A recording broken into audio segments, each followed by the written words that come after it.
On va directement entrer dans le vif du sujet, puisque l'objet de notre rencontre est de savoir comment et en quoi les soulèvements dans les pays arabes peuvent donner un souffle à cette action. Première question, toujours par rapport à ce thème, donc selon vous, en quoi est-il pertinent de faire le parallèle entre les révoltes des quartiers et le réveil arabe? Voilà, on ne sait pas qui veut commencer.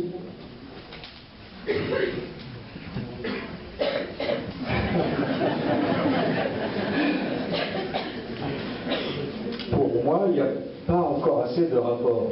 Il devrait y en avoir beaucoup plus. Parce que finalement, ça a un peu commencé ici. On se souvient de 2005, de cette poursuite de la police de deux jeunes gens qui se sont réfugiés dans une chaise électrique, on peut dire, et qui ont été acculés par la police et qui se sont électrocutés, et ça a mis le feu à ce qu'on a appelé les émeutes de 2005, avec déjà on peut dire cette espèce d'acte désespéré que les Français, on va dire les Francaouis plutôt, bien pensants de ce pauvre pays, ont qualifié de masochisme, parce qu'on ne comprenait pas pourquoi les jeunes de banlieue mettaient le feu à leur propre voiture ou à leur bibliothèque, soi-disant la bibliothèque comme si c'était la bibliothèque d'Alexandrie, une bibliothèque pourrie de banlieue qui n'avait aucun intérêt, qu'on leur avait mis là pour essayer de les calmer et de calmer les aspirations. Donc on peut en effet faire une relation rapide, elle serait davantage développable par écrit, j'y pense maintenant, pourquoi pas je l'écrirai, entre le sacrifice, l'immolation de Mohamed Bouazizi en Tunisie, où je suis allé en avril, pour explorer justement ce terrain-là aussi, et puis en effet ces premières émeutes de 2005, il y en a eu d'autres bien avant,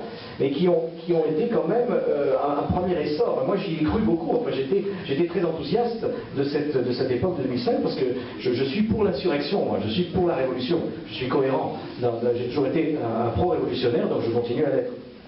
Et malheureusement, par un certain nombre de personnalités du monde médiatico, je dirais médiatico-beurre, parce qu'ils acceptent de s'intituler eux-mêmes beurre, ces ordures, je pense à Jamel Debbouze et à tous les autres, etc., qui ont essayé de calmer cette insurrection et en disant qu'il fallait voter, et que c'est ça qui est important. Ils voyaient déjà les élections de 2007 comme étant, soi-disant, alors que c'est un soporifique qui allait permettre d'endormir tout le monde.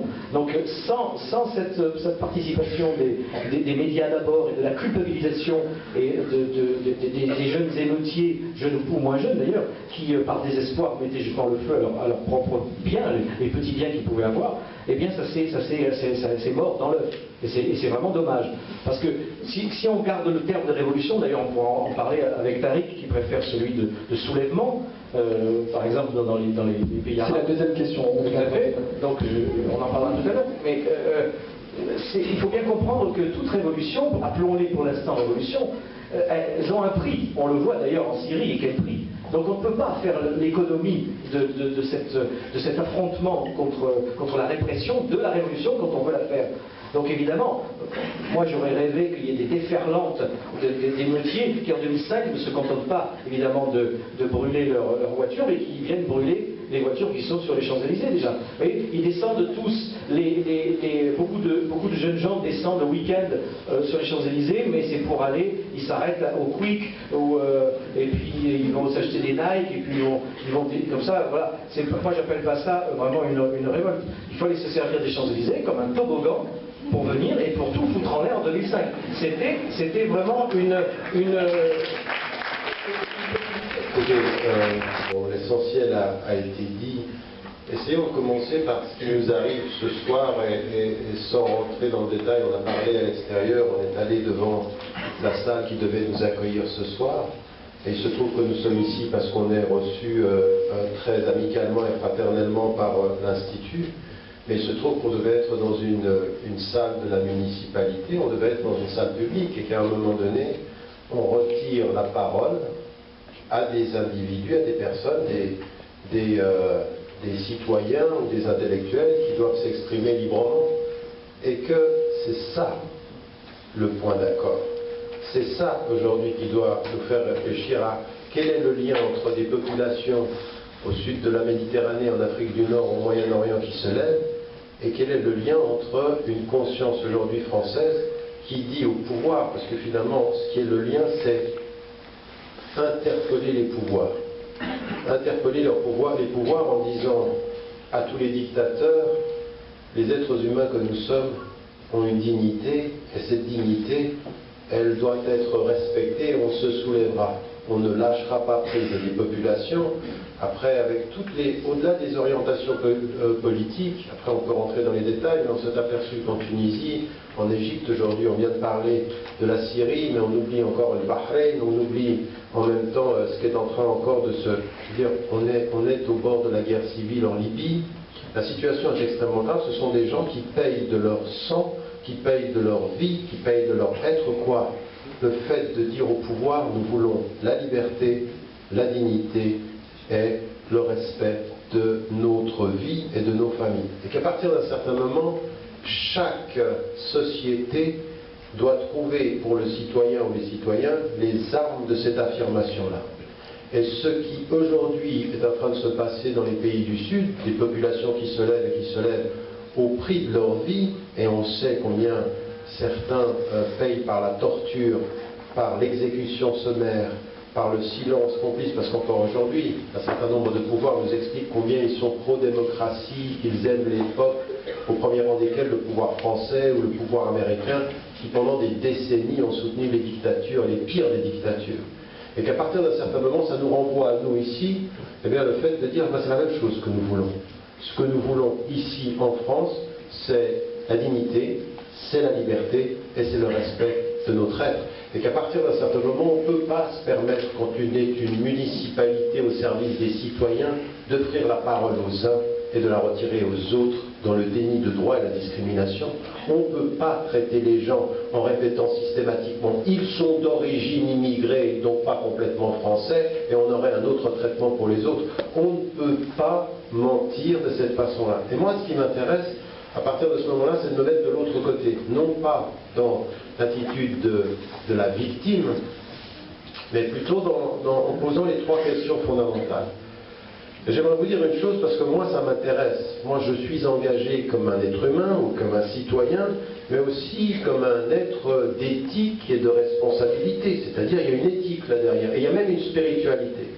Et je vous dis ceci pourquoi? Parce que pendant toute cette dernière année, j'ai beaucoup écrit sur les questions politiques et puis je reçois de la part d'un certain nombre de personnes dire « mais vous vous êtes éloigné de la question spirituelle ». Et moi j'aimerais leur dire une chose. Et j'aimerais vous dire une chose, et j'aimerais qu'on partage ici une chose. Pour moi, c'est fondamentalement spirituel de mettre au cœur de l'affirmation de l'être le fait de dire, mais au bout du compte, qu'est-ce que j'accepte que l'on fasse de moi si, de moi-même, je ne prends pas la décision éthique, personnelle, de dire que je me bats pour donner un sens à la vie. Et que le sens à la vie, c'est de refuser que les pouvoirs jouent de moi.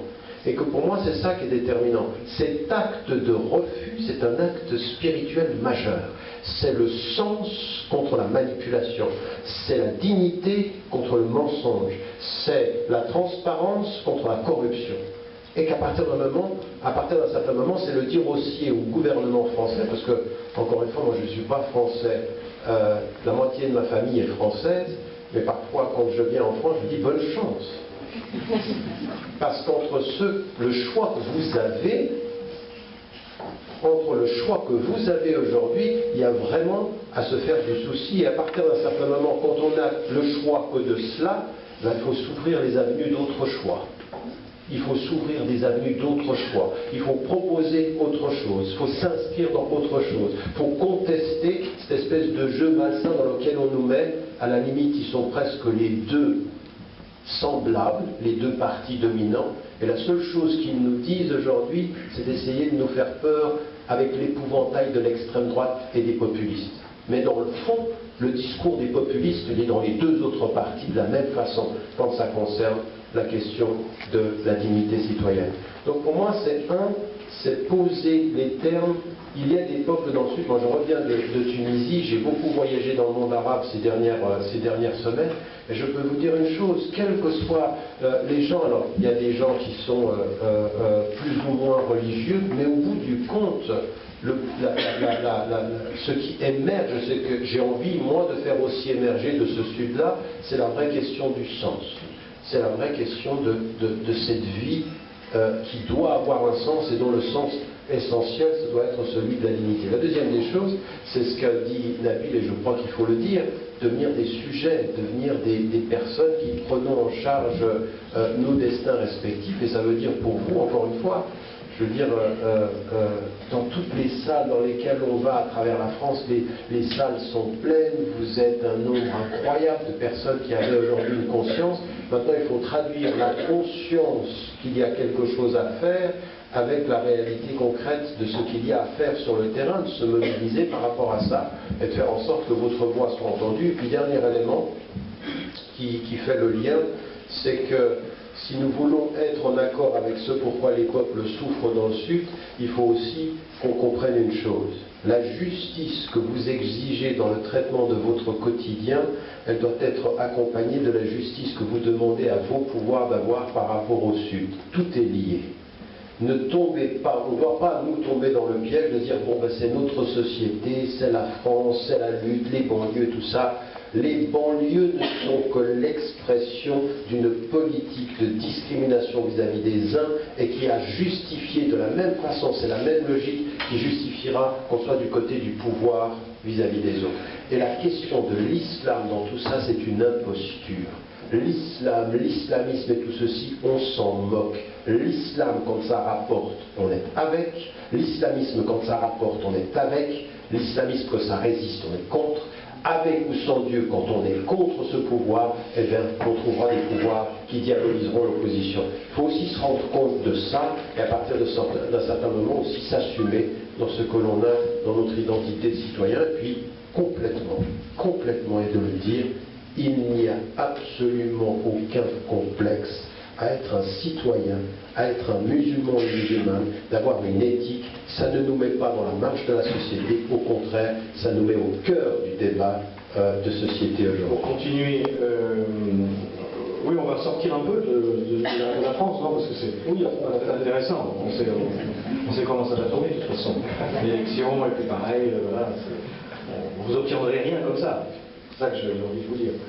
Voilà. Donc prenons, sinon exemple, en tout cas, prenons de la force, et de la force en effet spirituelle, parce que tout ça est mystique. Moi je vois aussi de la mystique depuis toujours, mais depuis le 11 septembre, c'était un acte déjà mystique, c'est ça qu'on n'a pas compris, et que j'avais essayé de raconter dans le lueur d'espoir. Mais jusqu'à ces révolutions-là, c'est évident. Alors ces révolutions, donc, on peut appeler ça soulèvement. C'est intéressant que tu appelles ça soulèvement. Parlons-en tous les deux. On est allés tous les deux en Tunisie, donc moi en avril, c'était juste après cette espèce de période un peu transitoire où il y avait beaucoup de désespérance, je dirais.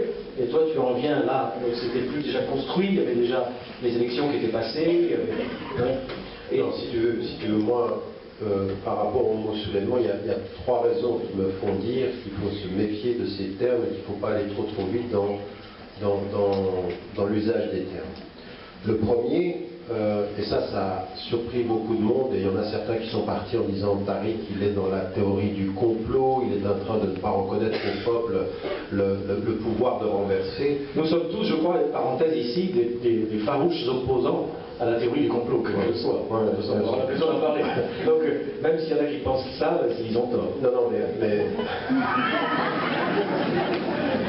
Moi, je ne suis pas du tout dans la théorie du complot, et j'ai salué très tôt, en Tunisie comme en Égypte, le pouvoir des peuples à se réveiller. Simplement, ce que je suis mis en évidence, c'est qu'il ne faut pas être naïf, et que dans le processus qui a amené au soulèvement des peuples, il y a aussi, et là maintenant c'est en train de sortir, on est en train de se rendre compte que du point de vue des États-Unis, comme des pays européens, il y a une vraie volonté de changer de stratégie dans la région, et qu'à un moment donné, on n'est pas du tout dans quelque chose qui vient de rien et qui va nulle part.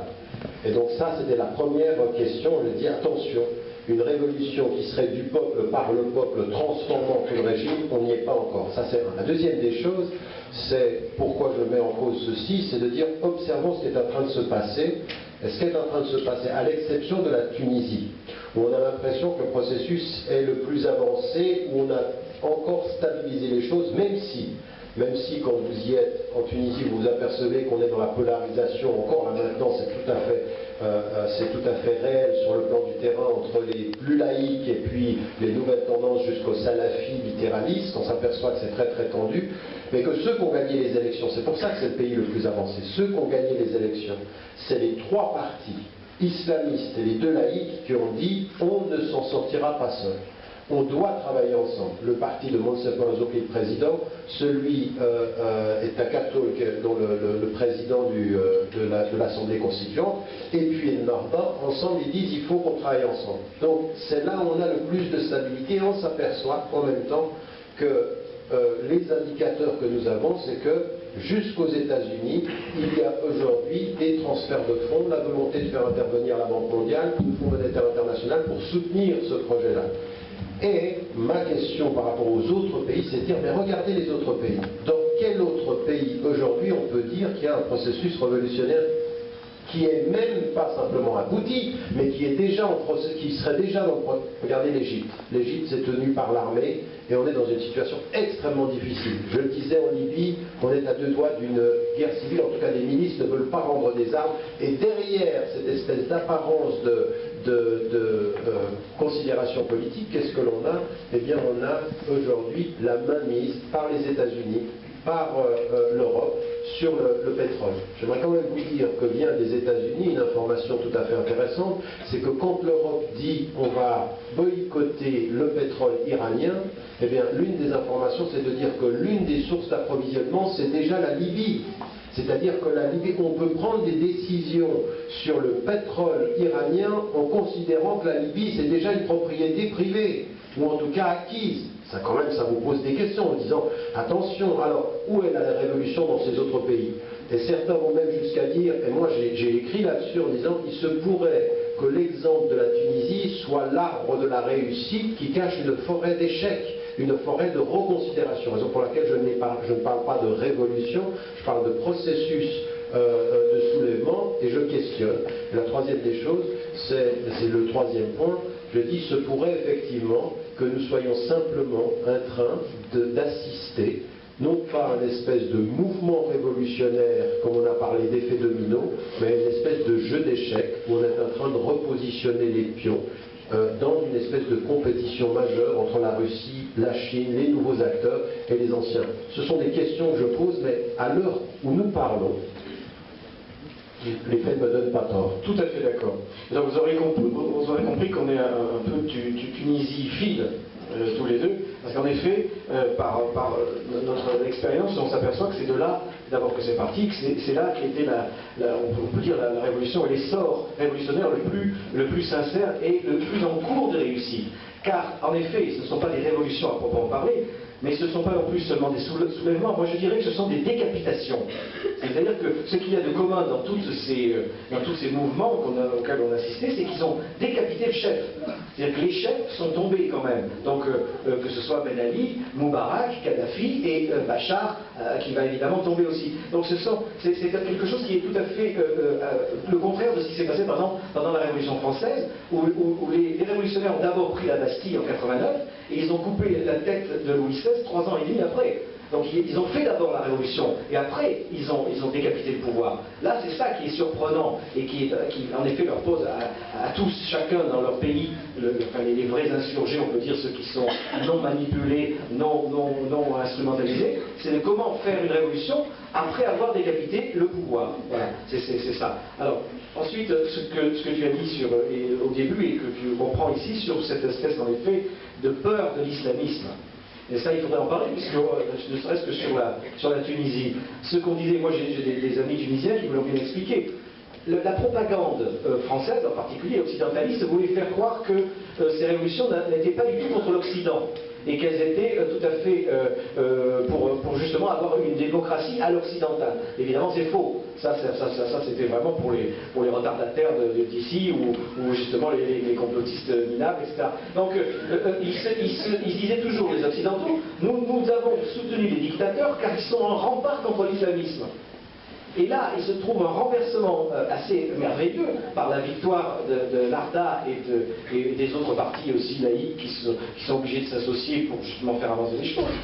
C'est qu'ils n'ont pas compris, les Occidentaux, que l'islamiste, de voter l'islamiste, par exemple en Tunisie, c'est un rempart contre l'impérialisme occidental, qui ne demande qu'à revenir, bien sûr. Car vous avez, l'histoire se fait comme ça, c'est-à-dire vous avez la colonisation, ensuite qui est une saloperie, ensuite vous avez la décolonisation, qui est une deuxième saloperie, c'est-à-dire qu'on laisse les peuples qu'on a accepté de se libérer dans le plus grand dénuement. Et puis ensuite, maintenant, on a cette autre tarte à la crème qui avait fait la révolution, où là, on laisse les révolutionnaires dans un chaos, en attendant, comme des vautours, qu'ils aient besoin de nous, enfin, nous, c'est eux, hein, c'est-à-dire les richards, les entrepreneurs et tout. Et c'est ça, et j'ai eu l'occasion de m'exprimer là-dessus. Et donc, pour mettre en place dans ces pays-là, les entreprises, par exemple françaises, et c'est contre cet impérialisme français ou occidental que les Tunisiens en masse se sont révoltés en votant islamiste. C'est ça qu'ils n'ont pas compris ici. C'est un vote, encore une fois, de protestation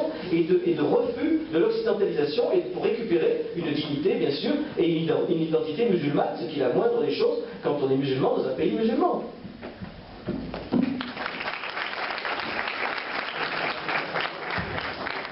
Moi, je peux intervenir, juste, parce que c'est un débat de questions à poser. La première, c'est à vous, Marc-Edouard Mal. Vous disiez tout à l'heure, on a parlé des élections, vous dites, vous n'obtiendrez rien avec ça. Alors j'ai envie de vous poser la question, comment on va obtenir une amélioration de la condition?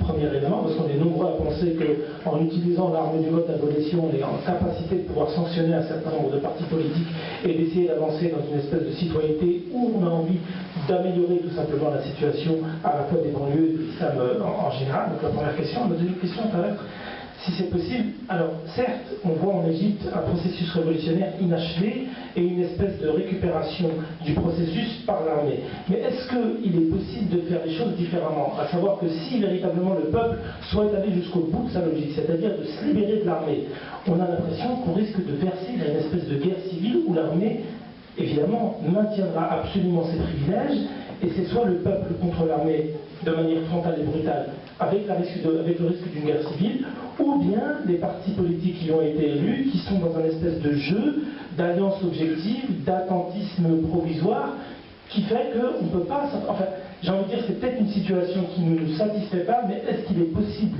d'avoir une évolution différente que celle d'aujourd'hui? Est-ce que c'est pas la moins pire vis-à-vis notamment de l'Égypte, qui est quand même un pays à la géostratégie fondamentale, avec autour, évidemment, des intérêts occidentaux qui ne sont pas mus, naturellement, par les intérêts humanistes.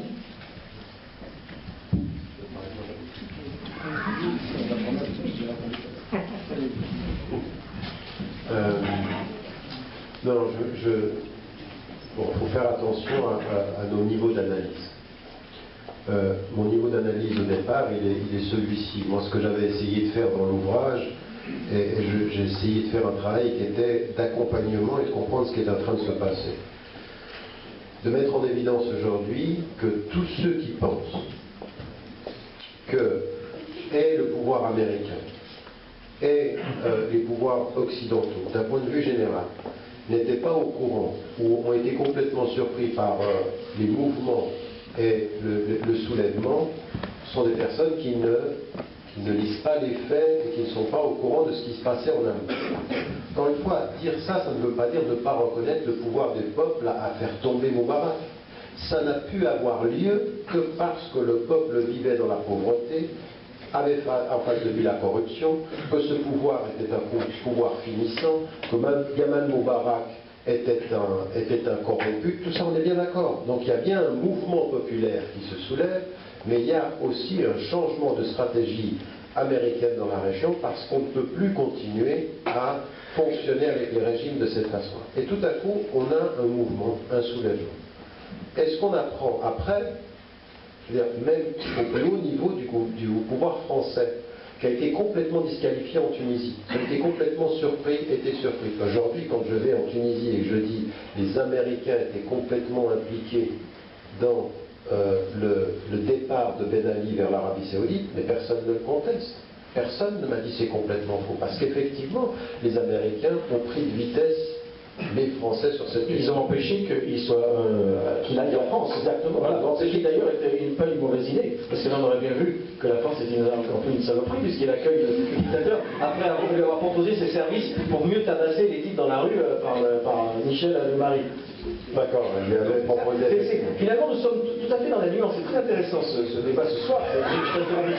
C'est-à-dire, nous qui sommes considérés tous les deux, à juste titre, comme des radicaux, des extrémistes, des fanatiques ou des monstres, nous sommes dans la nuance. Et là, il a dit une chose formidable tout à l'heure sur les dominos, c'est plutôt un jeu d'échecs. Là, il fait bien la différence entre, en effet, les Américains ils n'ont même pas récupéré, on va dire, la révolution tunisienne. Ils ont simplement fait en sorte que Ben Ali soit évacué ailleurs, c'est-à-dire chez eux, chez les Saoudiens.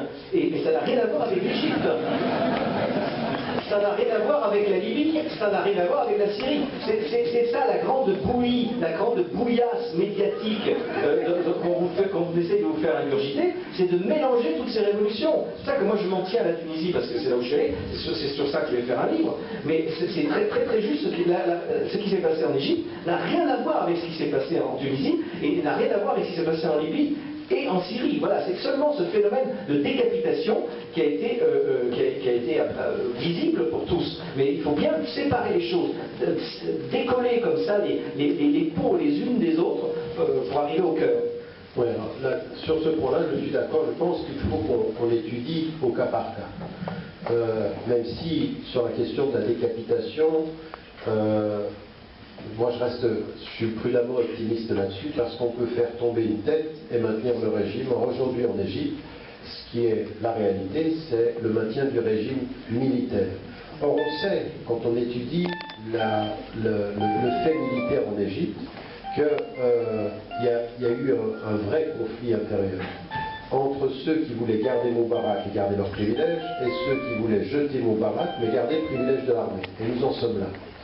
Et qu'aujourd'hui, ce qui est en train de se passer, on a le mouvement de cette jeunesse qui a voulu poursuivre le phénomène révolutionnaire, ce qu'ils ont considéré comme un phénomène révolutionnaire, et qui se sont vus freinés dans leur élan par d'autres partis, dont les frères musulmans aussi, dont les partis politiques qui sont entrés en discussion, justement pour éviter le conflit, la guerre civile et le bain de sang. Donc toute la question, elle est là. La question, elle est qu'il ne faut pas vouloir la guerre civile et le bain de sang, mais est-ce que ça veut dire qu'il faut aller jusqu'à la collaboration avec l'armée, et jusqu'à où on va aller dans la collaboration avec l'armée? Parce que là aussi, ce qu'il faut dire, c'est par exemple le mouvement salafi. Le mouvement salafi qui apparaît maintenant de plus en plus fort en Tunisie. Il n'était pas présent auparavant. Il apparaît de plus en plus fort en Égypte. Il faut bien qu'on se rende compte d'une chose, c'est que les pouvoirs occidentaux n'ont jamais eu de problème avec les salafis littéralistes. Ce sont politiquement leurs alliés objectifs. Pourquoi? Parce qu'ils n'entrent pas en politique et ils s'arrêtent à la lettre de l'islam et ils font un jugement moral sur le comportement, ils n'ont pas de vision politique. Ce sont des gens sincères religieusement, naïfs politiquement. Et qu'aujourd'hui on s'aperçoit qu'ils sont utilisés en Tunisie, qu'ils sont même utilisés, mais c'est ça, il faut se rendre compte jusqu'à où on va, tous ces mouvements aujourd'hui qui sont présents de plus en plus du côté du Mali, du Niger. Mais pourquoi ça apparaît là-bas? Pourquoi ça apparaît là-bas? Ben, si on n'a pas dans nos visions, dans notre perception des enjeux, la donnée économique, que des gisements de pétrole, que des gisements de gaz, que des gisements de matières premières viennent d'être trouvés au nord du Mali, au nord du Niger, qui sont des ressources fondamentales, on se dit, mais comment ça se fait que chaque fois qu'on a un intérêt géostratégique, il y a tout à coup soit des littéralistes, soit des radicaux extrémistes qui s'installent. Comme si par leur présence, on allait justifier le fait de la sécurité. Et par la sécurité, eh bien, c'est encore une fois un autre type d'impérialisme. Un impérialisme qui est soit par la sécurité, soit par l'économie. L'armée est le bras avancé des intérêts américains dans la région. Et quand je dis les intérêts américains, je dis en même temps qu'il faut connecter l'Égypte directement au conflit israélo-palestinien. Les premiers à avoir dit qu'il faut soutenir Moubarak, ce sont les Israéliens, et les premiers qui ne laisseront pas une vraie démocratie en Égypte, c'est les mêmes. Pourquoi? Parce qu'une vraie démocratie en Égypte, c'est le danger pour le conflit israélo-palestinien, parce que ça va être un soutien pour les Palestiniens immédiat. Les peuples arabes sont tous pro-palestiniens. Il n'y a que les dictateurs qui sont prêts à vendre la Palestine et les Palestiniens. Il n'y a que les États qui sont des États qui composeront pour garder le pouvoir. Il faut que de là où nous sommes, oui, nous puissions dire ceci avec force, parce que tout est lié, encore une fois, c'est la même chose. C'est la même chose. Il y a des gens qui aujourd'hui dans ce pays n'ont pas envie d'entendre une vraie voix pro-palestinienne.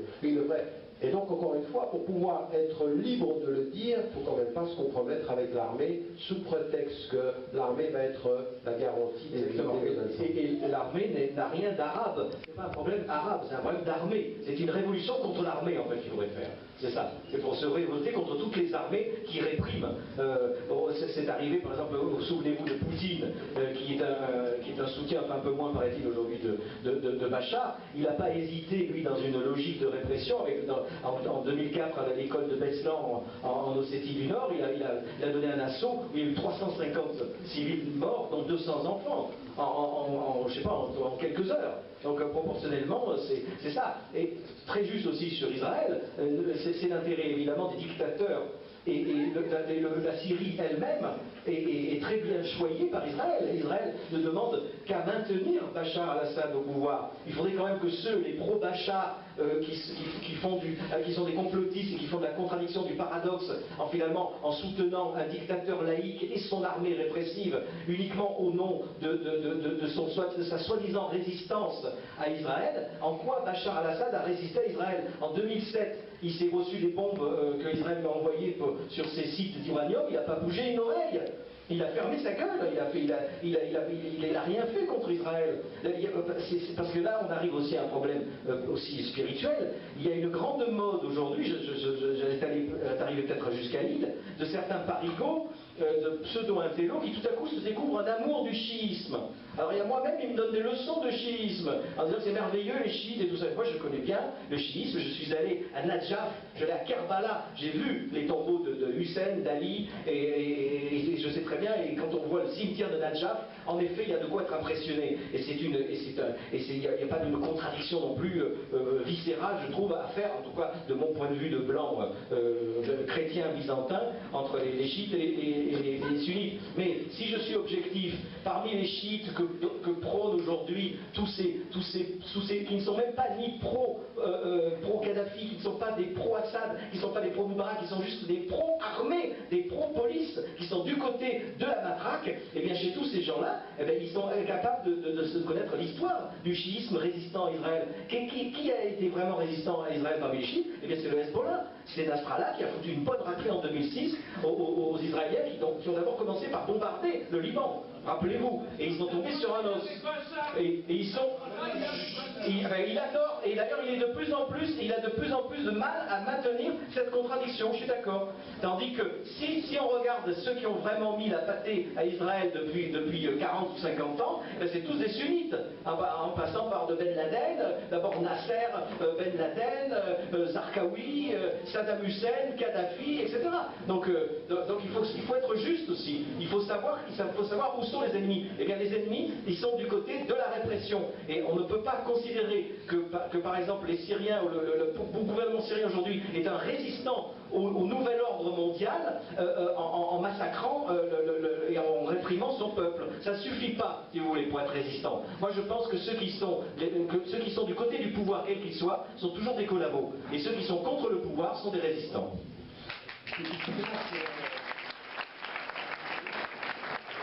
Il est très que vous avez réagi par rapport à ça, parce qu'on entend souvent en ce moment dans les médias, enfin plutôt sur Internet, des personnes qui, sur la question de la Syrie, qui prennent position en faveur justement du régime syrien, qui crient justement à ce fameux complot. Aujourd'hui, qu'est-ce qu'on peut leur répondre?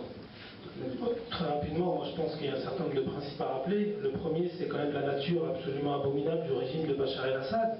qui est quand même le digne successeur de son père et qui aujourd'hui s'emploie à réitérer le même massacre presque que son père a effectué dans la ville de Hama en 1982. N'oubliez jamais, 1982, c'est Bachar, c'est Hafez al-Assad qui envoie son aviation militaire et son armée, non pas contre Israël pour pouvoir récupérer Golan, mais contre une ville de Hama qu'il détruira pendant un mois, où il tuera 30 000 personnes, femmes, enfants, sans faire aucune discussion, enfin aucune distinction, et en détruisant 90 mosquées. Ça, il ne faut jamais l'oublier. Donc la nature abominable du régime plonge ses racines, ce qu'on voit aujourd'hui, plonge ses racines dans une histoire de répression qui est caractéristique principale du régime de Bachar. Premier élément. La deuxième des choses, c'est qu'il faut dire que Bachar al-Assad, c'est quand même quelqu'un qui a énormément instrumentalisé, lui et son père, la cause palestinienne. Et là, je rejoins ce que vient de dire Marc-Edouard Nab. Et on a l'impression que Bachar al-Assad, le régime syrien, a toujours été un résistant à Israël. Or, en 2007, comme il vient d'être dit, jamais il n'a bronché. Il n'a absolument rien fait quand Israël a envoyé son aviation détruire une centrale nucléaire. Deuxième des choses, c'est que rappelez-vous également la guerre au Liban. En 1975, quand l'armée syrienne intervient, l'un des massacres qui a été commis, c'est du fait des armées syriennes en détruisant et en décimant des centaines de Palestiniens lors de la bataille de Tal al-Zahar. En 2006, certes, le régime de Bachar al-Assad a facilité l'octroi d'armes au Hezbollah, mais c'est une guerre finalement de substitution. Il ne fait absolument rien pour pouvoir libérer le Golan et occupe, ou en tout cas délègue la résistance à Hezbollah. C'est vraiment courageux de sa part. Et n'oubliez également jamais que les Palestiniens, depuis 1973, ceux qui souhaitaient se diriger vers le Golan pour pouvoir le libérer, étaient reçus par des bases syriennes et non des bases israéliennes. Donc ça, il faut absolument le rappeler pour mettre en évidence le fait que ce n'est absolument pas un régime de la résistance, c'est quelqu'un qui a instrumentalisé, qui est animé par ses intérêts propres et par son horizon national. Il fait finalement comme tous les autres et s'assoit sur ses principes quand il s'agit de défendre ses intérêts. Maintenant, évidemment, quand on dit ça, on ne va pas non plus passer sous silence les intérêts, ou en tout cas les Occidentaux qui sont mus sur cette affaire-là par leurs propres intérêts. Ça veut dire qu'à partir du moment où on a rappelé ces évidences, on dit que le peuple syrien, il a des revendications légitimes, qu'il a le droit de se soulever, que tout ce qui se passe à Homs et Hama est du fait d'un peuple qui en a marre, d'un régime tortionnaire, sanguinaire, qui a tout simplement assez d'un régime qui bafoue les droits. Maintenant, c'est pas parce que on a cette situation-là qu'on va absolument dire qu'Israël, je veux dire, on est aujourd'hui dans une espèce de théorie du conflit, du complot, qui fait que on défend le régime de Bachar el-Assad parce que soi-disant il est contre les...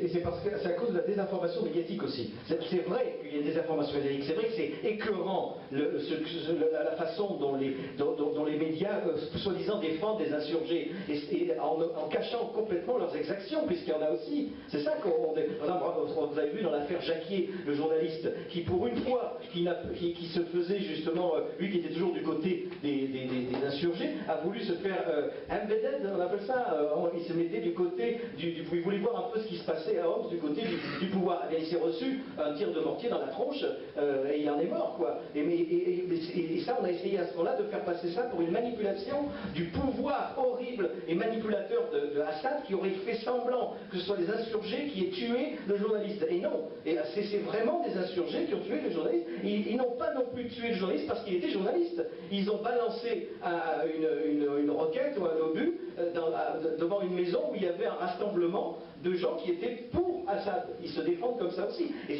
il ne faut pas confondre l'ignominie, et ça je serai toujours le premier à le dire, des médias et de la façon dégueulasse dont les informations... Moi je lis les reportages qu'il y a par exemple dans Libération ou dans Le Monde, il n'y a pas une ligne intéressante. Tout ce qu'on vous raconte sur soi-disant des reporters qui sont sur le terrain, ils disent n'importe quoi, ils ne comprennent rien. Ils ont leurs œillères qui ont été bien vissées depuis Paris et ils ne voient rien d'autre que ce qu'ils ont toujours eu envie de voir. Et donc évidemment, il ne faut pas confondre ça, et puis pour justement par dégoût de toute la propagande anti-Bachar al-Assad, c'est pas pour ça qu'il faut passer tout à coup dans l'apologie de la répression policière.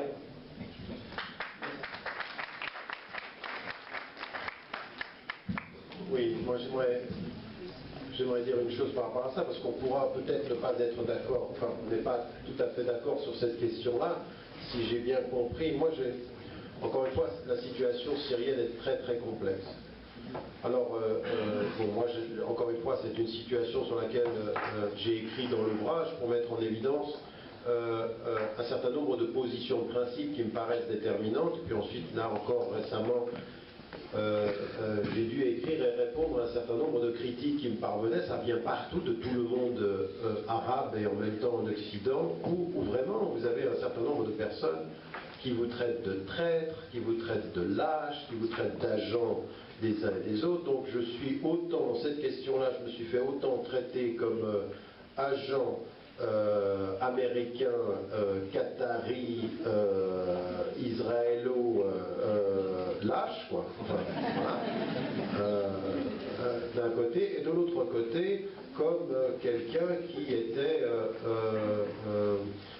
très très naïf dans la lecture de l'ensemble du processus. Et encore une fois, les positions de principe, elles me paraissent déterminantes, mais en même temps, les difficultés doivent être mises en évidence. Et moi, simplement, j'ai un souci parce que, vous savez, au moment où commence l'affaire libyenne, où je sais combien j'ai des amis en Afrique qui étaient complètement en soutien à Kadhafi. Parce que c'était le seul de tous les pays d'Afrique du Nord qui prenait sa manne pétrolière et puis qui la distribuait.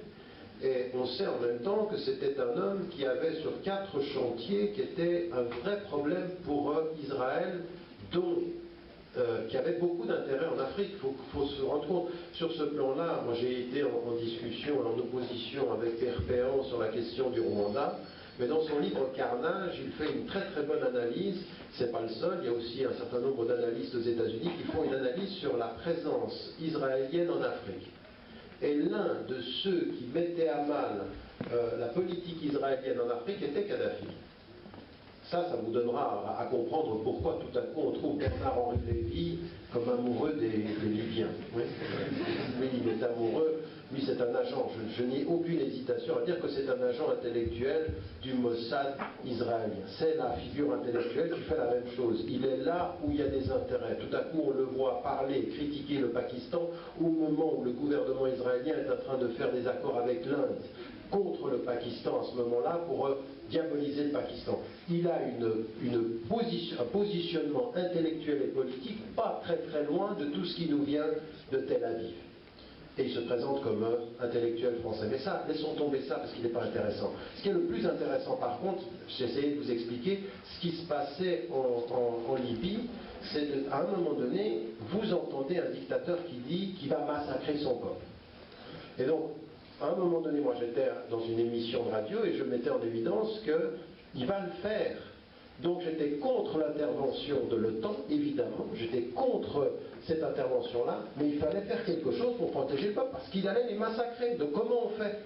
Et il y avait cette idée de zone d'exclusion aérienne qui était une étape et que la Ligue arabe a proposé en même temps. Elle l'a proposé en Libye, elle l'avait proposé en Palestine. En Palestine, on ne les a pas entendus, mais on a utilisé leur position pour lancer l'OTAN. Et les Américains ont donné le feu vert aux Français, parce que c'est un accord entre les deux. Les Américains ne pouvaient pas s'engager dans une guerre en Libye, et donc c'est un accord entre les deux. Donc, à partir d'un certain moment, on regarde la Syrie à la lumière de ça, puis on se dit, mais comment faire? Et moi, j'ai simplement 3 principes. Le premier, c'est de dire qu'effectivement, la lignée des Assad, ce qui a été, parce que c'est pas simplement un, c'est Hafez al-Assad, son père, c'est Rifat, le frère de son père, qui est véritablement un homme qui est un tortionnaire, qui a vraiment était lui l'un de ceux qui étaient derrière l'expédition de Hama et le massacre. Il faut faire attention, je veux dire, on est là dans l'inflation des chiffres, on est le chiffre le plus proche de ce que l'on a, il est entre 15 et 20 000 massacrés. Alors, il y en a qui vont de 10 000. Fisk, par exemple, du journal Independent, qui est quand même un homme sérieux, lui, dit c'est 10 000. Puis là, maintenant, on monte à 40 000. Faisons attention, je veux dire, c'est déjà suffisamment macabre pour pas qu'on en rajoute. Il faut être un peu sérieux sur ces questions-là. Mais par contre, ce qui m'intéresse, c'est que vous avez cette filiation. Puis là, maintenant, vous avez Bachar el-Assad. Et à un moment donné, il faut dire, le peuple syrien doit se libérer de ce dictateur. C'est un dictateur, il faut qu'il tombe. Maintenant, il faut se rendre compte qu'au moment où on dit ceci, il ne faut pas tomber dans l'émotivité politique. La politique émotionnelle qui consiste à dire que parce que Bachar el-Assad est en collaboration avec les Iraniens, qui sont en collaboration avec le Hezbollah, qui sont les résistants aux Palestiniens, donc comme les Israéliens sont nos ennemis, que les Palestiniens sont nos amis, les amis de nos amis et les ennemis de nos ennemis sont nos amis, et on y va. Ça, c'est de la politique à la petite semaine. Et c'est très grave parce que, je veux dire, cette politique émotionnelle, le monde arabe est en danger d'être émotivement emporté dans le soutien ou dans le rejet. Il faut avoir un tout petit peu plus de nuances. Effectivement, le gouvernement syrien a été l'ennemi utile d'Israël. Parce qu'il n'y avait que le verbe, mais jamais vraiment de politique, jamais vraiment d'acte. C'était le verbe contre Israël, mais jamais vraiment. On n'a pas d'attitude syrienne clairement opposée à Israël sur le plan des faits. On n'en a pas. On n'a que le verbe, que la critique. Et vous savez comment fonctionne Israël dans la région. Israël fonctionne dans la région en disant « nous sommes assiégés, nous sommes les victimes », utilisant le verbe de ses agresseurs pour avoir l'agression de l'acte. Eux, ils tuent par les actes et ils se font agresser par le verbe. Ou alors ils ont une requête qui va blesser un homme, ce qui leur justifie 100 morts, ou un prisonnier contre 1000 morts. Voilà. Donc vous voyez, ouais, non, mais c'est vrai. Donc à partir d'un certain moment, il faut regarder cette situation et se dire, eh bien, l'opposition à ce régime-là, pour moi, ne fait aucun doute. Maintenant, en même temps, il faut regarder l'ensemble des données, et l'ensemble des données régionales. Il y a des enjeux ici qui sont particulièrement importants. L'un des grands dangers qui aujourd'hui menace la conscience musulmane contemporaine, c'est la fracture chiite-sunnite. Et je peux vous dire que ça fait peur. Parce que quand vous voyez, moi des gens que je respecte, des intellectuels, même des savants musulmans, des chouyours avec lesquels j'ai pu étudier, que j'ai lu, des savants, des intellectuels indépendants, laïcs, que j'ai respectés, et de les voir aussi rapidement tomber dans le piège de ces sunnites contre chiites, et qui prennent le côté de l'un comme le côté de l'autre, c'est de dire là on est tous en danger. On est tous en danger parce que cette fracture-là, elle va être utilisée dans un sens et dans l'autre. Et en même temps, c'est vrai que ça existe. C'est vrai que les pétromonarchies sont du côté de l'opposition à la Syrie parce que c'est une avant-garde sunnite qu'ils veulent. C'est vrai que le roi d'Arabie Saoudite a demandé aux États-Unis de couper la tête du serpent iranien.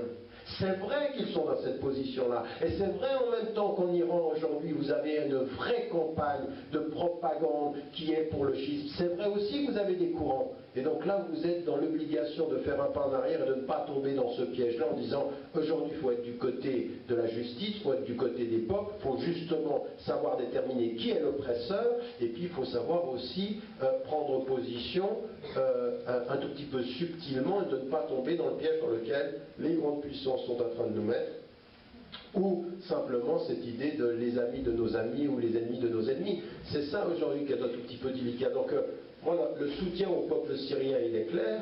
Maintenant, je fais très très attention à qui je soutiens dans le peuple. Quels sont ceux qui sont les résistants véritables et pas ceux qui sont prêts à négocier ou à tout vendre aux États-Unis ou à tout vendre à la Chine. Parce qu'encore une fois, ceux qui sont prêts à parier pour la Chine par opposition aux États-Unis, ben réveillez-vous, parce que la démocratie ou le capitalisme chinois, si vous voulez, ou le capitalisme asiatique, c'est loin d'être une garantie de liberté des peuples. C'est un impérialisme contre l'autre. Parce que vous avez aujourd'hui une véritable visée impérialiste chinoise dans tout le monde arabe. Dans tout le Moyen-Orient, il y a un impérialisme qui s'installe et qu'il faut critiquer aussi. Il ne faut pas être naïf de ce point de vue-là. Voilà, moi je vous dirais que je suis dans plein de questions par rapport à ça. J'ai certaines positions de principe, mais que j'essaye de vérifier à la réalité des faits politiques d'aujourd'hui. Oui. C'est exactement ce que on ne s'est pas concerté, c'est ça, c'est qu'on vous brosse comme ça des tableaux tous les trois de ces révolutions, c'est tout à fait juste et complémentaire. Sur la nouvelle de marotte, c'est ce que je disais tout à l'heure, et ce que confirme Tariq, c'est ça, c'est cette espèce tout à coup de fracture de la part en plus de gens qui n'ont aucune connaissance spirituelle, ni mystique, ni religieuse. Et je dis même en général, même pas seulement sur l'islam, sur la chrétienté, sur Byzance, sur l'orthodoxie, rien, ils ne connaissent rien. Et ils vous font des leçons en disant c'est les chiites sont bien là, et les sunnites sont méchants, c'est les chiites qui sont bien. D'être pour Bachar al-Assad, c'est conforter cet arc chiite, ils appellent ça, l'arc chiite, tu sais, donc ça va de Téhéran. Consolider cet arc chiite, tu vois un peu l'absurdité où on en est, quoi. Des types qui sont soi-disant anti-sionistes, anti-américains, et qui finalement, ils défendent Bush parce qu'il a installé des chiites en Irak et qu'il a fait pendre ce salaud de sunnite qui est Saddam Hussein. Enfin, on rêve, c'est délirant, c'est complètement débile, voilà. Mais bon, maintenant, si vous voulez, on peut parler un peu de la Libye, on a commencé, et c'est très très juste ce qu'il a dit sur ces enjeux-là. Alors peut-être que David peut nous parler un peu de la Libye, parce que... Simplement, là, après, c'est comme vous voulez, c'est parce que j'ai encore une petite... Il était tellement bon sur la Syrie que je pense qu'il peut être excellent sur la Libye. Juste, si vous pouvez me dire ce que vous en pensez, c'est-à-dire que aujourd'hui, ce type de répression terrible, à Homs, Hama et ailleurs, est-ce que certains d'entre eux appellent, en face de la mort, en face de la machine infernale de la répression, n'ont plus d'autre solution que d'appeler à une aide étrangère? Beaucoup estiment qu'il ne faut absolument pas d'intervention étrangère, qu'elle soit arabe ou occidentale, mais c'est un peu la posture de celui qui compte les points en face de celui qui prend des coups. Donc comment nous évoluer et apprécier cette situation où la seule manière de pouvoir aider un peuple, en tout cas en l'état actuel des Les insurgés réels de Syrie refusent l'aide étrangère. Je le sais, oui, là, refusent. Et d'ailleurs, on parlait de Bernard Lévy, il a organisé une soirée pour le soutien de la Syrie, il a été rejeté par les pro-insurgés syriens qui n'ont pas voulu de sa soirée, qui l'ont envoyé de côté et qui n'en veulent pas. C'est vrai. Ben voilà, c'est la différence avec une certaine partie. Parce qu'il ne faut pas oublier qu'en Syrie, c'est pas du tout la même proportion qu'en Libye. Il y avait en effet une certaine partie de Libyens qui voulaient absolument une aide étrangère et qui l'ont suscité et qui a été évidemment instrumentalisé par ce type qui a déclaré la guerre à un pays comme ça du haut de sa pseudo-philosophie tel-avivienne. On est d'accord? Bon, eh bien, c'est pas du tout la même chose. Il faut voir que la Libye, d'abord il y a le pétrole évidemment, et puis il y a d'autres, par exemple, la grande tarte à la crème aussi, il tirait sur son peuple.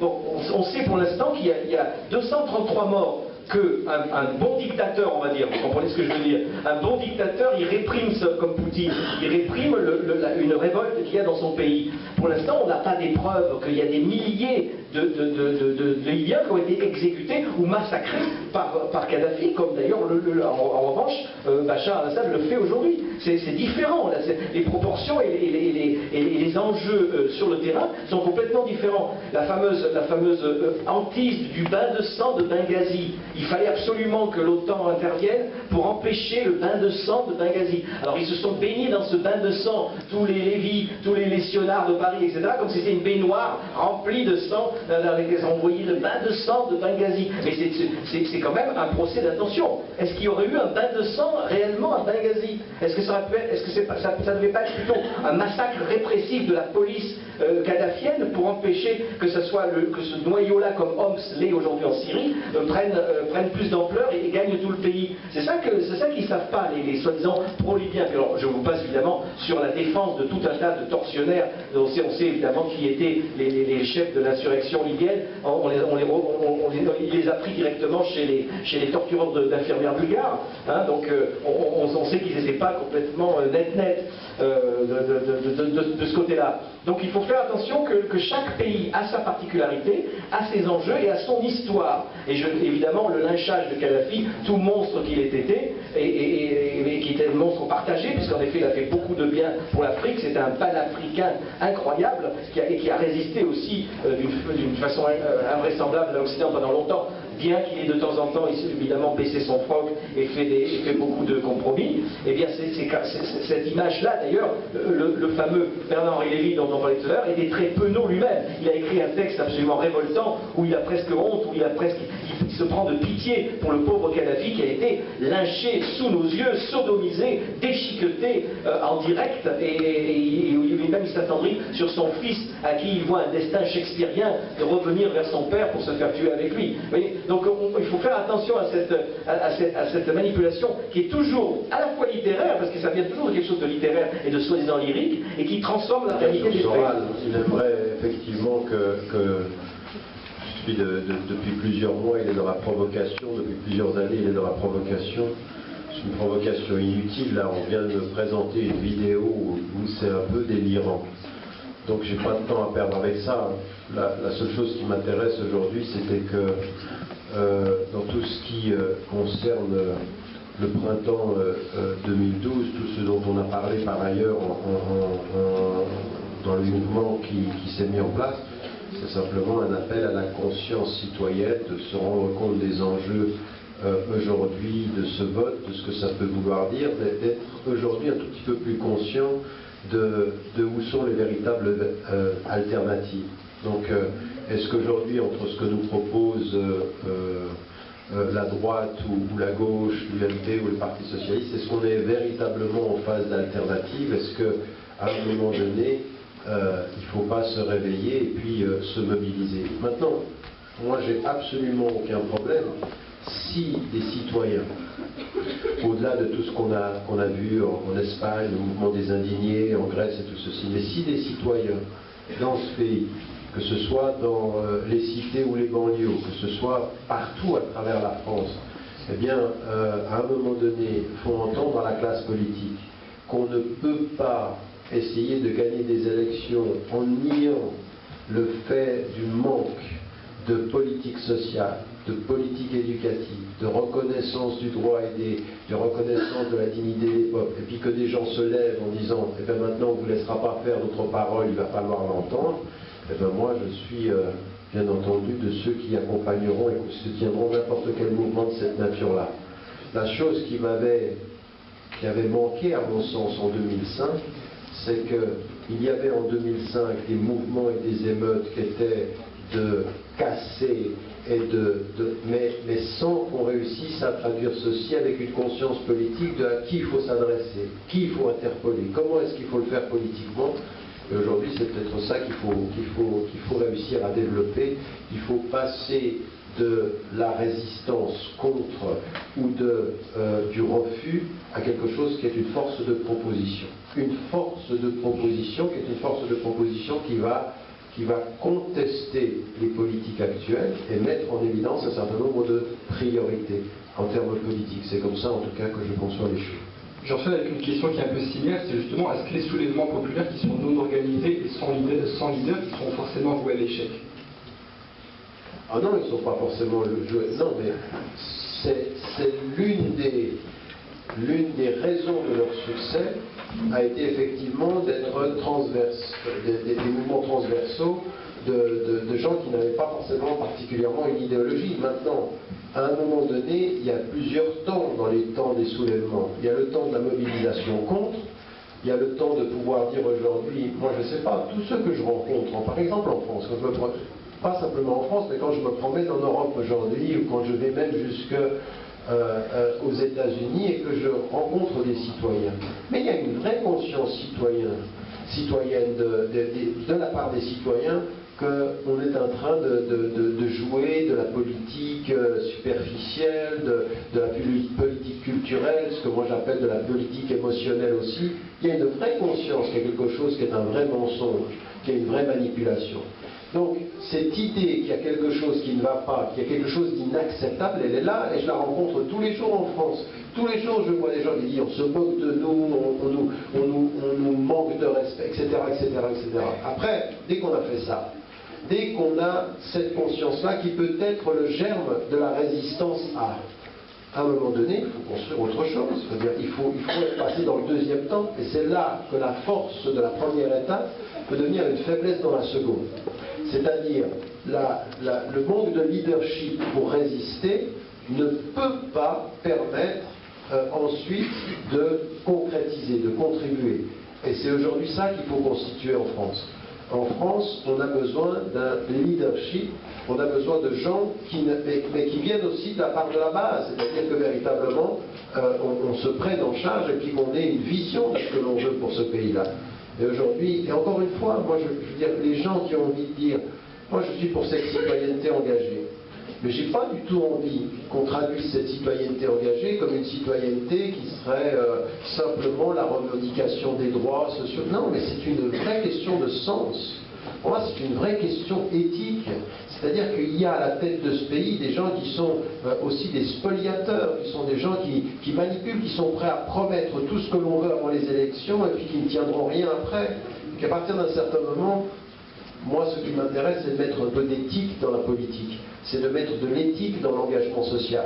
Et cette éthique-là, c'est ce que j'appelle, moi, la question du sens. Et puis de poser la question aux gens, mais quand on vous dit que votre liberté, c'est uniquement la liberté de vous déplacer ou la liberté de penser. Quand on nous dit ceci, quand on nous dit la liberté d'expression, qu'on trahit tous les jours, le fait qu'on soit là aujourd'hui, c'en est encore un exemple, c'est liberté. Mais après, moi, ce qui m'intéresse en tant que citoyen, c'est de dire, mais c'est quoi ma vraie liberté à moi? Et c'est de poser la vraie question philosophique, religieuse, spirituelle de la vraie liberté. Mais qu'est-ce que c'est? Qu'est-ce qu'on est en train de faire de moi? Et là aussi, je veux dire que c'est ces questions-là que j'ai envie de poser. J'ai la liberté dans la consommation, la liberté dans le choix politique. Je veux dire, moi je vois des gens ici qui sont...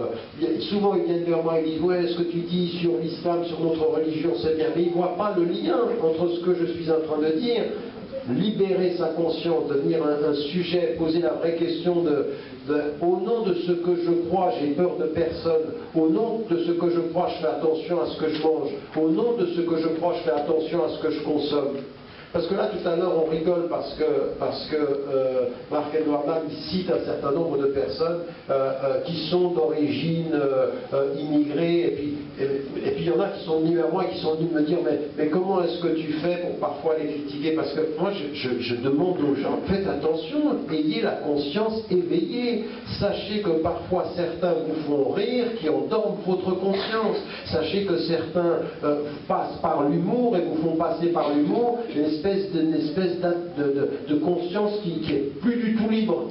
Et donc moi c'est ça qui m'intéresse aujourd'hui, c'est comme ça que je vois les choses, j'ai envie de lier tout ça, j'ai envie de lier cette espèce de conscience spirituelle qui cherche sa liberté avec une conscience citoyenne qui s'affirme en tant que sujet et en tant que processus, qui ne va pas simplement dire on est contre ou on est... Moi ça ne me suffit pas d'être indigné. Ça ne me suffit pas d'être indigné. L'indigné, c'est le début, c'est le premier pas que je fais. Je veux dire,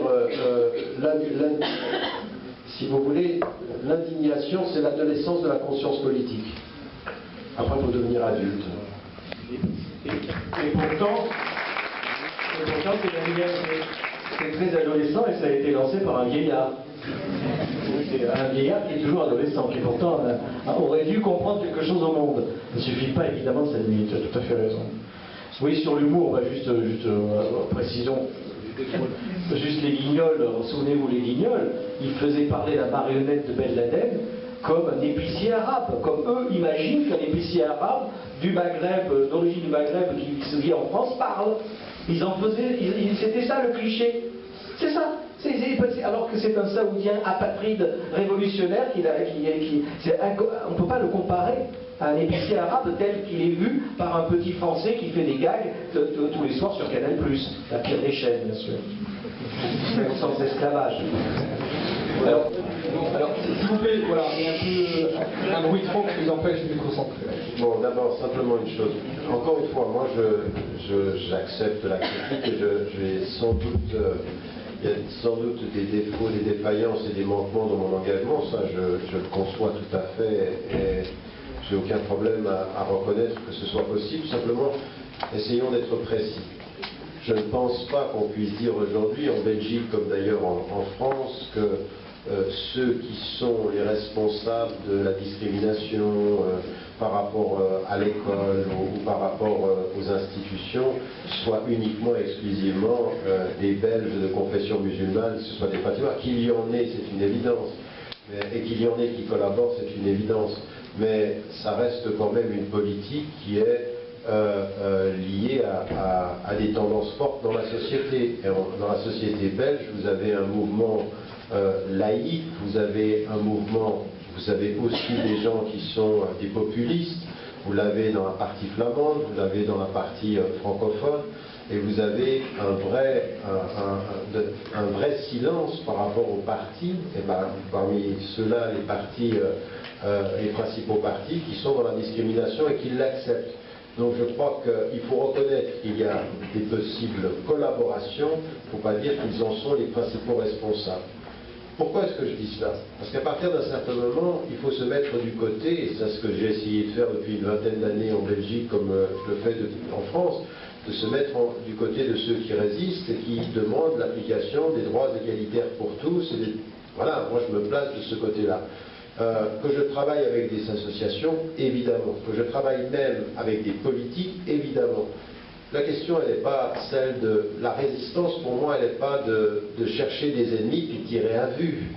Elle est d'être là où il faut des débats, il faut être là où on peut porter cette parole-là, et depuis 20 ans, je le fais.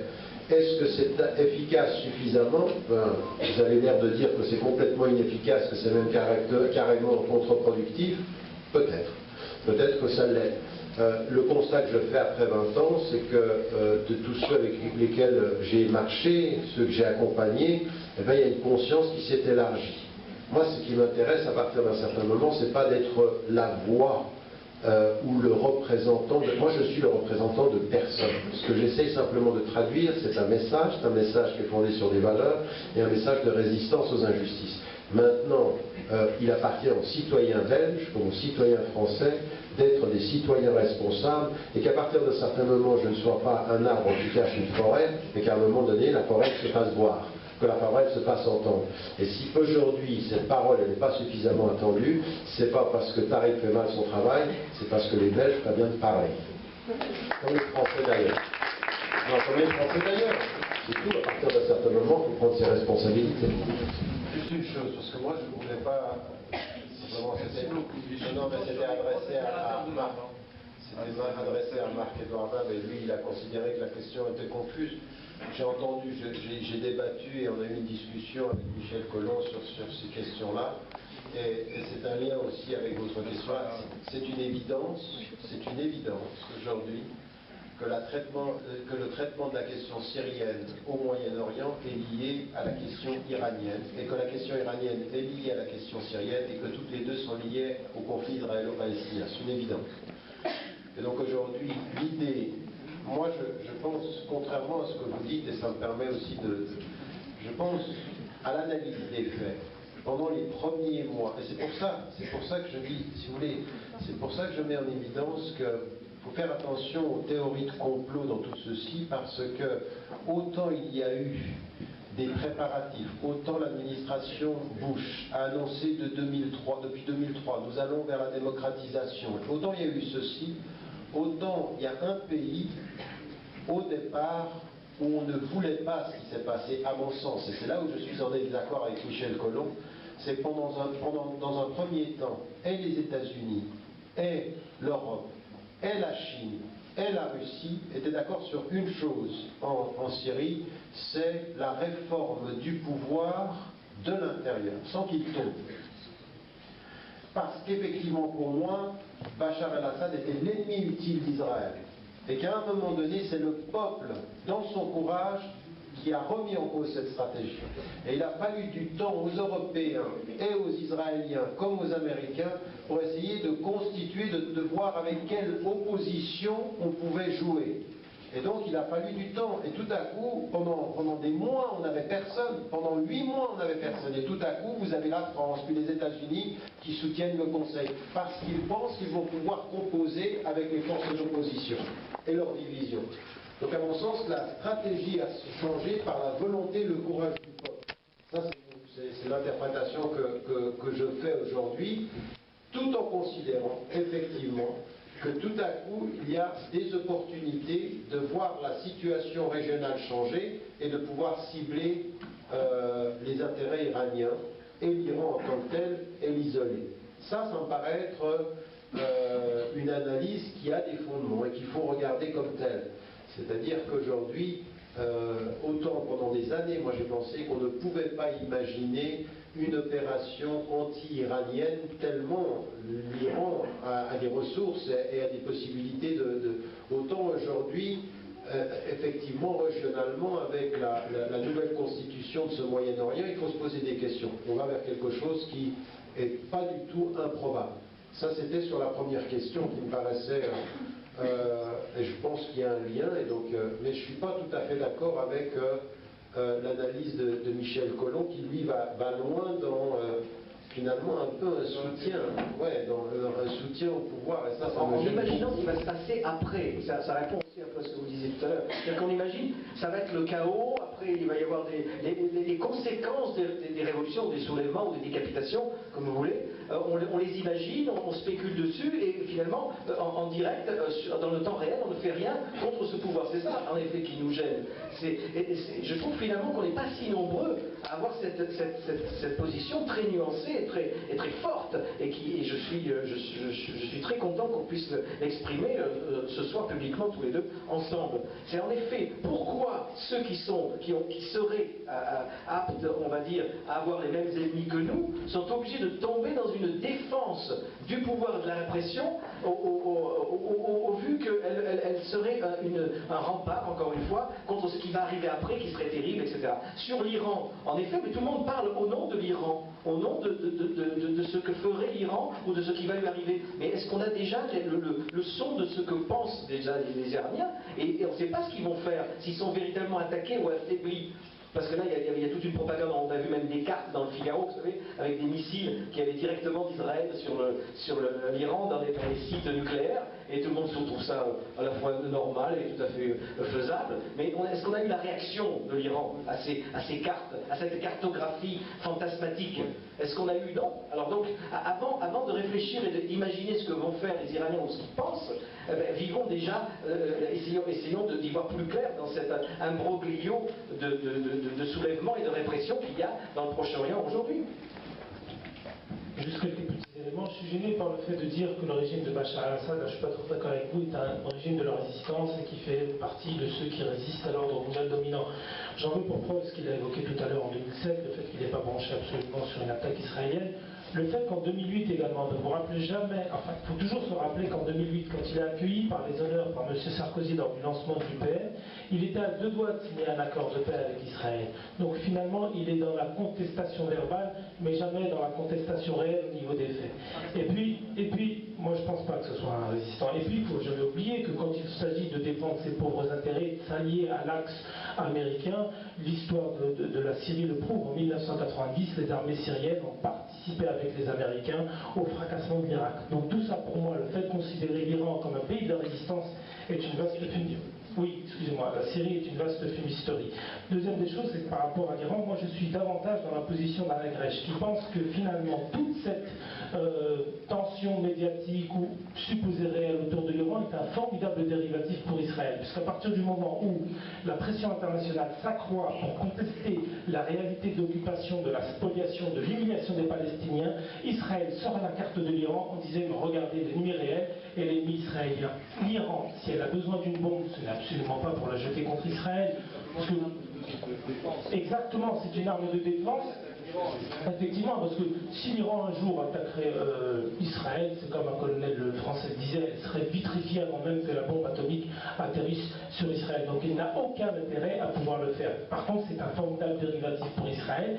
Et si l'Iran, et je reprends les propos d'Alain Grèche, désire avoir une bombe nucléaire, c'est d'abord et avant tout pour se prémunir contre ceux qui, depuis 20 ans, ceux qui ont attaqué l'Iran, ce ne sont pas Israël, ce sont les pays arabes sunnites et l'Irak de la guerre du Golfe. Et dans la compréhension des dirigeants irakiens, si on a besoin d'une bombe, c'est d'abord et avant tout pour se prémunir contre ceux qui nous ont attaqués en 1980 pendant 10 ans, et non pas contre Israël, contre lequel c'est un ennemi lointain.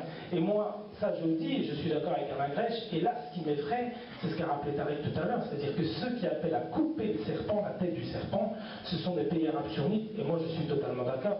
Aujourd'hui, et quand on va sur Internet, c'est absolument abominable ce qui se passe en termes de lutte et de fratricide entre les sunnites et les chiites dans cette région du monde, où peut-être que nous, aujourd'hui ici en Europe, on a une responsabilité de reposer les véritables termes du débat, que l'ennemi principal reste l'occupation sioniste, que ceux qui ont fait tomber le Moyen-Orient dans une espèce de malédiction, c'est le système américain, en tout cas les gouvernements américains, mais qu'en même temps, on n'est pas obligé de s'allier au monstre Bachar el-Assad pour pouvoir lutter contre Israël. Donc là, par rapport à sunnite-chiite, on a peut-être un rôle aujourd'hui en France d'essayer de rappeler un certain nombre de faits, que ça reste des musulmans, mais qu'en même temps, moi, Tariq, je ne sais pas ce que tu en penses, mais par la force des choses, quand je vois, quand j'entends sur Internet et ailleurs, on a aussi une obligation de clarté avec nos frères chiites qui le restent par rapport à un certain nombre de choses vis-à-vis du dogme. C'est-à-dire que je ne peux pas cheminer avec des gens qui insulteraient les compagnons ou qui insulteraient ma mère Aïcha. Après là, on glisse un petit peu dans une tension intercommunautaire, mais encore faut-il le rappeler, tout en rappelant le fait que l'ennemi principal n'est pas l'Iran, mais d'avoir un minimum de clarté avec nos frères sur un certain nombre de choses qui sont absolument fondamentales en termes d'éthique islamique. Donc on se met d'accord sur ce que veut dire la formule ennemi utile. L'ennemi utile, c'est l'ennemi qui diabolise, par exemple, Israël, mais qui ne va rien faire concrètement dans sa politique active et dans sa politique concrète. C'est ça que j'entends. Ce que je veux dire par là, c'est que la Syrie était l'ennemi utile parce qu'il servait à maintenir une espèce de rhétorique contre l'État d'Israël et contre le sionisme, et dans les faits, on s'apercevait qu'il n'y avait pas de politique effective qui contrecarrait ou qui répondait à ce qu'était la politique israélienne sur le plan de la région. C'est ça que je veux dire. Donc c'est de ce point de vue-là qu'on parle, en tout cas j'utilisais la formule d'ennemi utile. C'est qu'il aide Israël à maintenir la rhétorique de la situation victimaire. Nous sommes les victimes, donc nous réagissons à la répression, mais que dans les faits, il n'y a rien qui l'attaque véritablement. C'est ça que je veux dire. J'ai répondu à votre question? Oui. Quelle était la deuxième? Est-ce qu'à un moment où il soutient, où la Syrie soutient le Hezbollah, elle agit, c'est un acte, pas que de la rhétorique. Non, mais ça aussi, déjà, je veux dire que même sur ce plan-là, effectivement, il y a un soutien. Il y a un soutien géostratégique nécessaire qui a été nécessaire pour le Hezbollah en l'occurrence, mais à un moment donné, il faut faire la différence entre ce qui a été effectivement la résistance du Hezbollah au sud du Liban, qui a soutenu ponctuellement, mais même là aussi c'est extrêmement utile pour l'État israélien. Ceux qui ont véritablement résisté, c'est le peuple libanais. La Syrie ici, elle peut être aussi un soutien, en même temps sa réalité peut être instrumentalisée. Donc moi je ne dis pas que ce que je veux dire, c'est qu'en termes de véritable politique de confrontation, de résistance aux intérêts israéliens, de lutte contre la stratégie israélienne dans la région, on peut émettre des doutes sur les réalités et les intentions du gouvernement syrien, au-delà du fait de soutenir un certain nombre de résistants. Et c'est là, à un moment donné, où on en vient à analyser les propos et la position stratégique de Nasrallah par rapport à son soutien au régime syrien aujourd'hui, parce que sa lecture, elle est double, c'est ça qui est aussi tout à fait troublant. Elle est à la fois politique en se disant que les Américains veulent briser la relation sunnite-chiite et puis pousser plutôt l'axe sunnite, et en particulier les pétromonarchies, et en particulier tous les collaborateurs, donc c'est cette stratégie-là, et de ce point de vue-là, il n'a pas tort, mais là où à mon sens il a tort, ça n'est pas parce que ceci est dans l'intention des États-Unis qu'on peut se taire, voire soutenir le gouvernement syrien actuel. Parce que le gouvernement syrien actuel est un gouvernement corrompu et dictateur. C'est là où tout à coup on le retrouve en opposition avec les principes qu'il a pourtant si souvent défendus dans la résistance, par exemple, à l'agression sioniste au sud du Liban. On peut admettre que Nasrallah, que nous adorons tous, peut se tromper, c'est tout. Il n'est pas obligé d'avoir raison, surtout à tous les niveaux, et puis il est tenu aussi par la Syrie pour plein de raisons qui nous échappent d'ailleurs peut-être aussi. Voilà. Donc, il y a quelque chose que j'ai entendu qui m'a fait un peu mal, c'est un cliché là, qui revient souvent, c'est Ben Laden, l'idiot utile des États-Unis. Ça c'est encore la propagande complotiste. En quoi Ben Laden a été l'idiot utile des États-Unis? Il n'avait pas besoin de Ben Laden pour attaquer l'Irak d'ailleurs, puisque c'était un règlement de compte du fils Bush pour finir le boulot de Bush père. Donc il faut arrêter avec Ben Laden comme étant soi-disant un agent.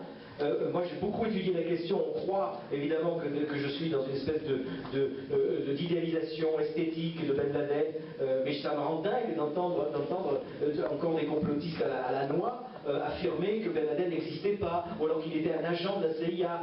Longtemps on a même failli le croire nous-mêmes qu'il avait été agent un peu de l'Amérique à l'époque de l'Afghanistan et qu'il s'était retourné, ce qu'il aurait eu raison de faire d'ailleurs contre ses maîtres. Mais même pas, si vous étudiez vraiment, et non pas en regardant les documentaires débiles américains qui sont sur l'internet, vous apercevrez qu'il n'y a jamais eu aucun contact entre Ben Laden et la CIA. Jamais. Ça, il faut que vous en soyez persuadés. Réfléchissez, étudiez les questions et on en reparlera. Pendant la guerre d'Afghanistan, le groupe des Arabes qui travaillaient, qui combattaient avec les Afghans était méprisé par la CIA, qui ne voulait avoir affaire qu'à des Afghans. Pour eux, ça n'existait pas. Et c'est comme ça qu'ils se sont pris le 11 septembre dans la gueule. Donc, je voudrais qu'on arrête de mettre Ben Laden dans une espèce de fumée, comme une espèce de fumée qui sortirait d'une lampe d'Aladin et qui n'existe pas, et qu'il était un agent double et tout. Pas du tout. C'était un pur révolutionnaire. Et pour raccrocher avec la Syrie, écoutez ce que dit Al-Zawahiri, qui est donc le successeur de Ben Laden après son exécution, sur la Syrie.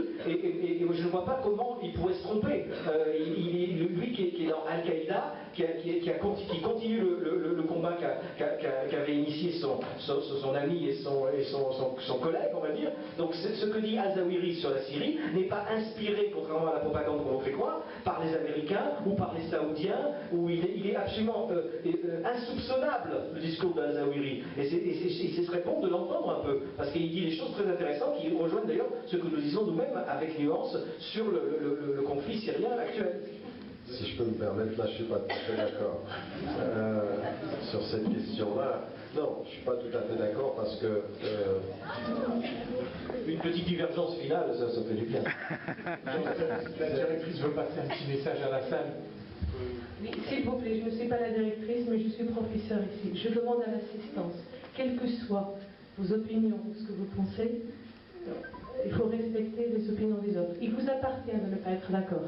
Il vous appartient d'avoir des opinions différentes. Mais en tant qu'adulte, civilisé que vous êtes, et que vous avez prouvé jusqu'à maintenant, je vous demande de continuer dans ce processus-là de calme. D'accord? Je peux compter sur vous? Parce que moi, oui, s'il vous plaît, je vous demande de calme. Il vous appartient de ne pas être d'accord. Mais moi, il m'appartient de faire sortir les personnes qui ne sont pas sages. Je ne veux pas en arriver là. Non, je peux le faire. Je peux le faire et j'ai le droit. D'accord? Je peux compter sur vous? Non, je peux compter sur vous? Je veux entendre un gros oui. Merci. On peut continuer, s'il vous plaît. Merci beaucoup. Merci, c'est gentil à vous. Bien, donc puisque vous êtes tous d'accord d'écouter sagement des propos avec lesquels vous ne serez pas d'accord,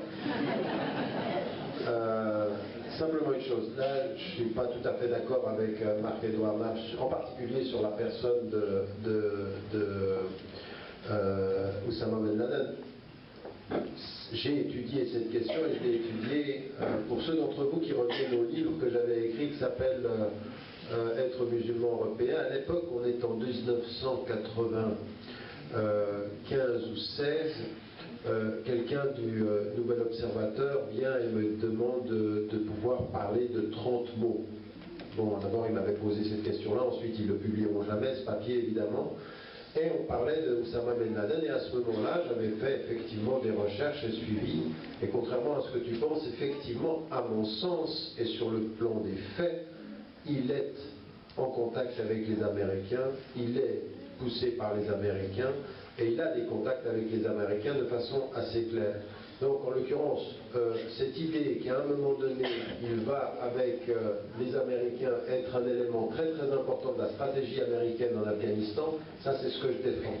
Toi, tu dis que ça n'a jamais été confirmé. Moi, j'ai d'autres éléments et des faits qui montrent que seront, mais ce sont des documents qui peuvent valoir ce que tu as compulsé. Ouais, non, En tout cas, c'est pas une idée personnelle, c'est ça que je veux dire. Non, moi c'est pas simplement une vue. Des témoignages à la fois de gens de la CIA et aussi des Afghans et des Arabes et de tout un tas de personnalités. Pour moi, en l'occurrence, c'est quelqu'un qui va être poussé, utilisé. À un moment donné, les Américains vont se retourner contre lui, et lui va se retourner. En l'occurrence, c'est lui qui va se retourner contre les Américains. Mais à mon sens, moi je pense qu'effectivement, et je le disais en 1995, il se pourrait que l'ennemi public numéro 1, Ben Laden, soit l'ennemi allié objectif d'une stratégie américaine. J'écrivais ça en 1995, et à mon sens, ce qui s'est passé par la suite prouvait qu'il a... Non, et là c'est justement une divergence. J'estime moi que tu avais raison peut-être de le penser en 95, mais que le 11 septembre a complètement affirmé cette assertion. Et que justement ça a redistribué l'événement colossal, a transformé complètement cette idée qu'on pouvait avoir même appuyée sur des documents. Enfin bon, ça ce sont des infimes points de byzantins dont on va prendre... nous reparlerons une autre fois, parce que là, on va finir peut-être, non? Voilà, juste encore.